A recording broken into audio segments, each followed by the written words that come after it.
Hello everyone. In this class, we'll try to learn what are the respiratory changes that occurs during exercise.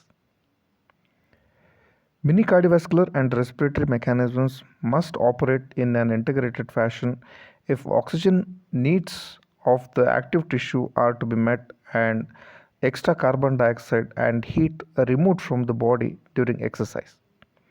The circulatory changes maintains adequate circulation in the rest of the body while the increased extraction of oxygen from the blood in exercising muscle ensures adequate ventilation. This provides extra oxygen and eliminates extra carbon dioxide and some amount of heat. Changes in ventilation. During exercise, the amount of oxygen entering the blood in the lungs is increased because the amount of oxygen added to each unit of blood and the pulmonary blood flow per minute are increased. The PO2 of blood flowing into the pulmonary capillaries falls to 40 to 25 mmHg and thereby an increased alveolar capillary PO2 gradient is created and more oxygen enters the blood.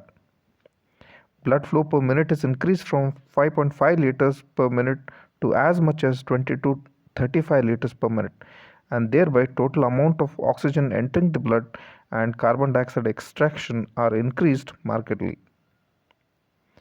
The increase in oxygen uptake is proportional to the workload to a maximum. Above this maximum, oxygen consumption levels falls off and the blood lactate level continues to rise. The lactate comes from the muscles where aerobic synthesis of energy stores cannot keep pace with their utilization of an oxygen and oxygen debt occurs. Note that oxygen depth in any type of muscular exercise, oxygen requirement increases. Consumption of oxygen increase during 2 to 4 minutes of exercise and then reaches plateau. So in the beginning, during adaptation phase, an oxygen deficit is established. This deficit is caused by the lag of circulatory adjustment during the start of exercise. During this period, the muscle stored of ATP are used. This deficit is repaid in the form of oxygen depth. The oxygen depth may be defined as the amount of excess of oxygen that is consumed during the recovery after an exercise. The physical performance is inversely related to the oxygen deficit. In this diagram, you can see when you are exercising, there will be deficit of oxygen is created because there is an improper circulatory adjustment occurs, and then the steady supply of oxygen occurs during exercise. But when suddenly person stops exercising, but the cardiorespiratory adjustment will not come readily to the normal, still they will utilize the oxygen, and this is called as the oxygen debt. That is the oxygen deficit which is created in the initial stage of exercise will be recovered after the exercise. Oxygen deficit is decreased by warm up and training. Oxygen depth is meant for reoxygenation of hemoglobin, regeneration of depleted stores of ATP and creatine phosphate, removal of accumulated lactic acid from muscle tissues, that is also called as lactic acid oxygen debt, and it is to resupply of dissolved oxygen in the tissue fluids and blood. Ventilation increases abruptly with the onset of exercise, followed after a brief pause by a further, more gradual increase. With moderate exercise, the increase is mostly due to an increase in the depth of respiration, and when the exercise becomes more strenuous, this is accompanied by increase in the respiratory rate.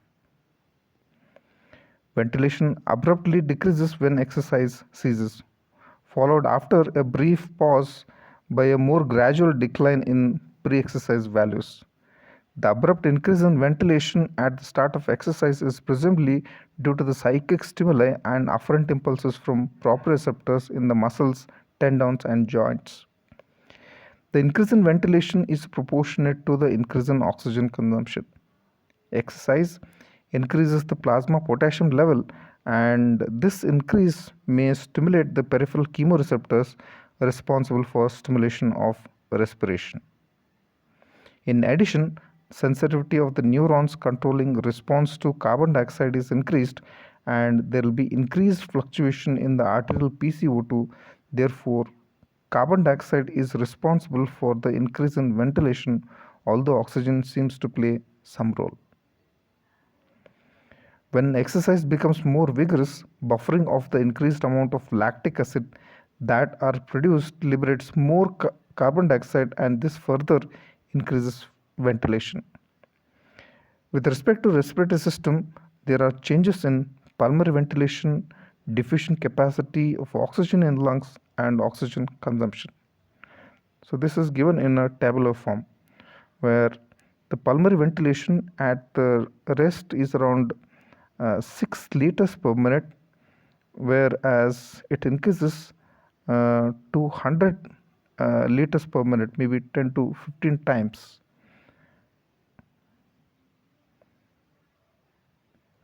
Then the cause of the increase in the pulmonary ventilation uh, is a parallel increase in oxygen consumption and increase in the carbon dioxide output. And pulmonary ventilation is increased due to the stimulation of the respiratory centers from the motor cortex, and it also occurs because of the stimulation of proprioceptors of moving muscle, tendon, and joints. It also occurs because of the stimulation of the carotid bodies. Increase in the body temperature stimulates the respiratory center. Then increase in the lactic acid and plasma potassium level in the blood.